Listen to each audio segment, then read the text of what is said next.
Welcome. So this psychological skill is going to be on the biopsychosocial model and how to set goals for yourself, similar to what we would do in therapy. So I'm going to take you to my whiteboard. This is where the magic happens. And hopefully you can see that now. So this is the whiteboard. We already started with the introduction to the 5-factor model. We're going to be looking here. So this is just a model of what CBT is. So I'm going to pull up a color. I love green. So data is the situation that happened. Then we experience our thoughts. Then we have the emotions. Then we have the behaviors. So if you want to change if you want to change the behavior, we have to start here. So to change this one, we have to start there. So we have to change the thoughts to have effect on the emotions and the behaviors. It is our thoughts that are causing us suffering. Our thoughts is what leads to the moods that are less than loving, and then the behaviors that are less than loving. So if you try to change the level of behavior without changing the thoughts, what happens is we become inauthentic. It's often a form of self-abuse. So it's I have to, or else I'm not enough. I have to do this, or I have to be this way. I can't get angry. I can't get angry. I can't get angry. And then what happens? We just push down that anger, right? And instead of honoring it, seeing it, and processing it by shifting the thoughts that have fueled the anger and then the behavior of, yelling or throwing the cup across the room or whatever your expression of anger might be, or maybe even self-harm. If we have to change the thoughts that fueled the emotions and those behaviors. Otherwise, yeah, we just push it down and then it becomes a bigger problem for us. And then eventually you will explode.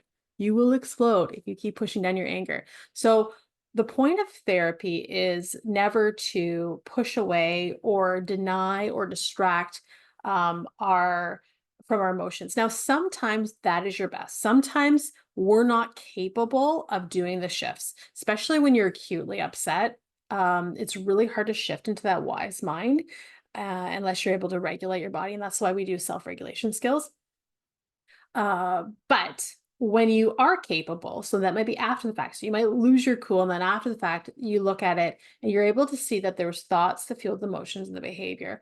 And then this is how we're going to be able to change. I can make this a little bit bigger. Look at me. Ha ha ha. Ha ha ha. Okay. So let me just erase that there. So that's why we're going to be focusing on changing the thoughts to have effect on the emotions and the behaviors. That's what CBT is. Biopsychosocial model is the model I use in my practice for goal setting. And I like it because it's a holistic model. In nursing, we have a holistic model that includes spirituality as an aspect. In my personal and professional life, all of these components, all of these components are critical to having good mental health. If you're struggling in one of these areas, it will affect the rest. Okay. So we can't overlook things like environment or spirituality or our relationships. Yes, doing therapy is a primary focus is psychological, but all of them matter. And that's why when we set goals, we can set goals in all these areas. So your biology here, okay? So this is your physical body. This is your health, your well-being. This would be whether you're underweight or overweight, or if you have a deformity or you're missing a limb. This would be if you have something in your appearance that is very dramatic and people notice. This would be also if you had cancer or anything that psychologically made you feel like because of this, I'm not enough, or because of this, I am enough. Okay. When it comes to your physical body. So psychology is your perception of yourself, others, and the world around you. So how you see yourself, this is how you talk to yourself, whether you think you're enough, how you see others, whether you think that certain behaviors make other people not enough. And then the world. Is the world a place that's out to get you and you just have horrible luck? Or is the world more than that? And to be able to have the perspective that even our suffering creates our blessings, that has a spiritual component, but it is critical to having healed mental health when it comes to our psychology. Okay. Our social world, this is our relationships. So this is your family members that you live with. This is your neighbors. If you live alone, this is your cat. This is or anybody in your life. Okay. Your coworkers, the person on the bus, or the person at line at Tim Hortons. It can be anyone that you have interactions with. Um, and this, yeah, partner is often one of the things that we have a focus in our psychotherapy. When we do self therapy, your partner is going to be one of the people that are going to bring the most lessons to you. So will children. So our social world, one of the things we're going to be looking at is how do you say no? Do you have healthy boundaries? Do you overgive? Do you self-sacrifice? Are you able to communicate with love? Are you able to receive feedback or criticism and not take it personally? When someone else is attacking or calling for love, how are you perceiving that? Are you able to choose peace instead? Okay.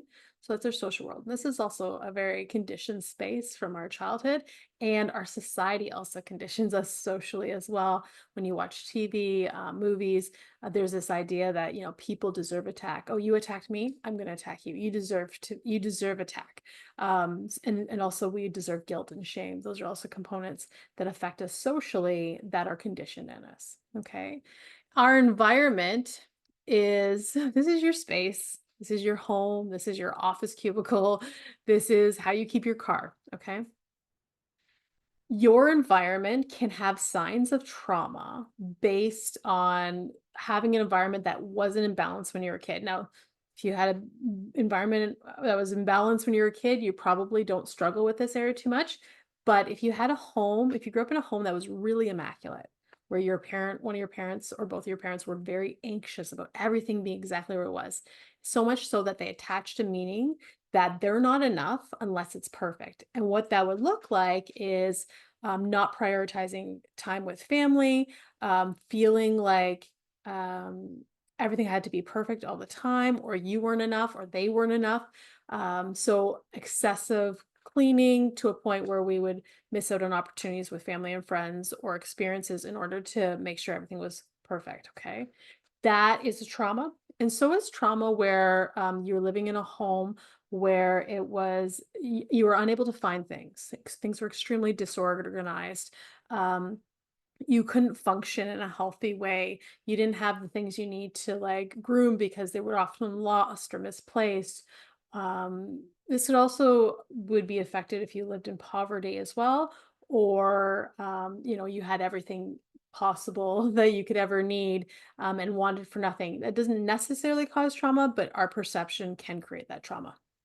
Okay, so when we have those two spectrums, it's really hard to actually fall in the middle when you're exposed to either that immaculate home or the really, really messy or disorganized home. Both of those are forms of trauma. In order to be in the middle, we actually have to consciously process that. What will happen if you're born into an immaculate home or a messy home is you'll either choose like in general sense, I can't speak for everybody. In generally though, most people who have that kind of experience will go to one end or other. So they'll either have to have the home that's similar to their parents, or they'll have a contrasting home. So they'll reject the cleanliness because they were raised in it, or they'll take that on those same anxieties as their parents did. So to be in the middle looks like a home that is lived in, but it's clean and organized, but you can leave dishes in the sink if you need to run out, and that's the most convenient thing for you to do in that moment without feeling anxiety. Or you can stop what you're doing and spend time with your kids if they're wanting your attention, and you can put off that housework a day, right? But then the unhealthy would be never getting to the housework, always prioritizing those external things and never making environment a priority. And this can also come from low motivation. So people who are depressed often struggle with keeping their environment clean. People who are anxious are more likely to struggle with not having a clean environment. But it can go both ways. Okay. So that's environment. And then spirituality is something that's often overlooked in psychology. I think even in counseling, but it's the meaning and purpose you give to your life and suffering. And it's an important piece. And this is something that we're going to go into at some point, either later on in this course, and I may even create a secondary course on spirituality. There are certain things in your life that without a spiritual point of view or lens, it's really hard to shift from. And this is where we people often get stuck with the big stuff. So yes, I can remind myself they're hurting and they don't know what to do. And that's the shift. This is see the innocence in others. But how do you shift from a place where if you lost a child, for example, or your spouse died at a young age, or somebody that's suicided, those kind of big life events or big traumas, how do you rectify that within yourself without a spiritual lens? So that may be something that some people feel pulled to, just exploring more. Not everyone. So if that's not something that you feel like you need in your life right now, then it's not that's not for you. But spirituality is something that a lot of people are pulled to and called to by experience, and it's from their suffering. So it is a critical component to healed mind therapy, especially when somebody comes in with those kind of traumas that are deeper than the level of just the physical, and then they ask questions about the metaphysical or beyond the physical. Why are we here? What is the purpose and meaning of my life and suffering? And I think on the bigger scale, where you're dealing with things like war as well too, like why do people suffer? Why do people die? And having an understanding that there is good and that there is purpose, and that there's purpose in the suffering for our evolution.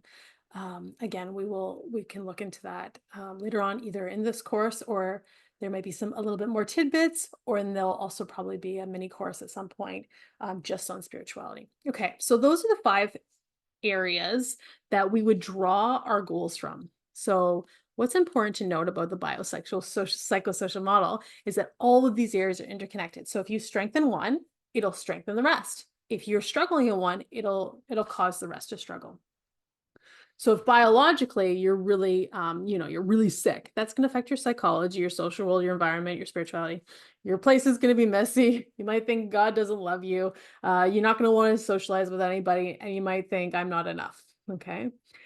So psychology, this one is one that's also going to be able to heal all areas. And this is primarily what we're doing at CBT.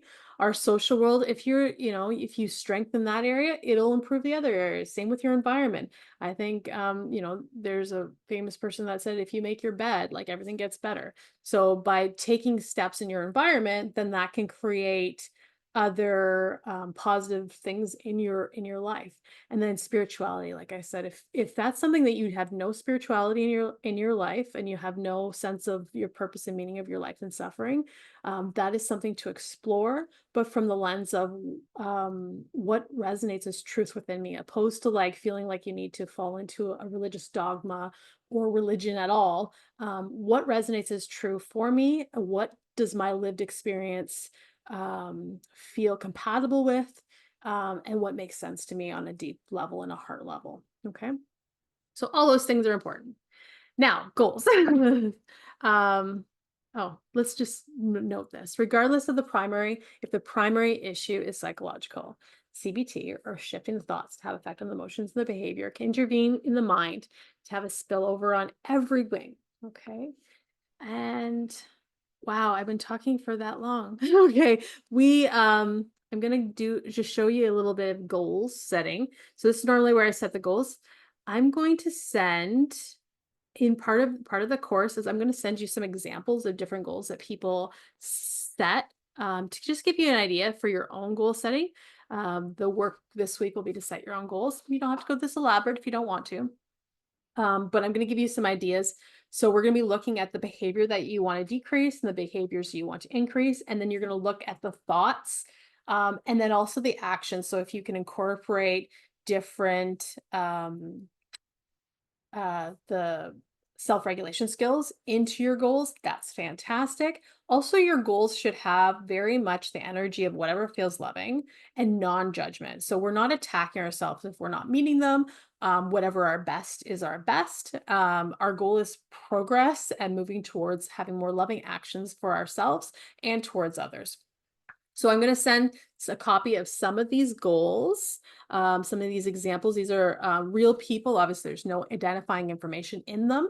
These are real people that had real goals in session, um, and and it'll just give you an idea of some of the things that you can do to help to set your own goals. And then I encourage you to do that, and then bring it to our Facebook group if you're getting stuck on something, or you want to change the wording of something. If you have an idea of like, how am I going to overcome this?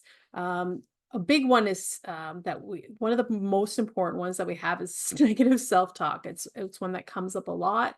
Self-talk, self-attack, being hard on yourself, seeking validation, people pleasing, overgiving, codependency. So if you're struggling with any of those, maybe setting some goals about how you want to change that. And this is a gentle correction. It's not because you're not enough. It's because you want to make things better and because you love yourself so much.